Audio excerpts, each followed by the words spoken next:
மைசூர் பாக்கில் எப்படி மைசூர் இல்லையோ அப்படி அதிமுகவில் அண்ணாவும் இல்லை, திராவிடமும் இல்லை. அது இன்றைக்கு அமித்ஷாக்களும் மோடிக்களும் இருக்கக்கூடிய ஒரு அவர்களுடைய கருத்தை அல்லது அவர்களுடைய எஜமானத்தை ஏற்றுக்கொண்டிருக்கக்கூடிய முழுக்க முழுக்க பிஜேபியினுடைய அரசியல் கொத்தடிமைகளாக அவர்கள் மாறி இருப்பதைத்தான் அது காட்டுகிறது. கடுமையான விமர்சனத்தை வைக்கிறீங்க நீங்க கடுமையான விமர்சனத்தை சொல்றீங்க.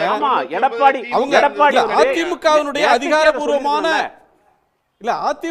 அதிகாரப்பூர்வமான ஸ்டேட்மெண்ட் என்னன்னா, நாங்க இந்த இதுக்கு போகிற போது திட்டவட்டமாக இந்த மாதிரியான எந்த தீர்மானத்தையோ உறுதிமொழியோ அந்த மாநாட்டில் நிறைவேற்றப்பட்ட தீர்மானங்களையோ உறுதிமொழிகளையோ அதிமுகவை சேர்ந்த யாரும் ஏற்கவில்லை அப்படின்றத நாங்கள் திட்டவட்டமா சொல்லிக்கிறோம். அதே போல பெரியார் அண்ணாவை பற்றி அவங்க வைக்கிற விமர்சனத்தை நாங்கள் ஏற்றுக்கொள்ளவில்லை. உண்மையில எங்களுக்கு அந்த வீடியோ பத்தின இது எங்க கவனத்துக்கே வரல.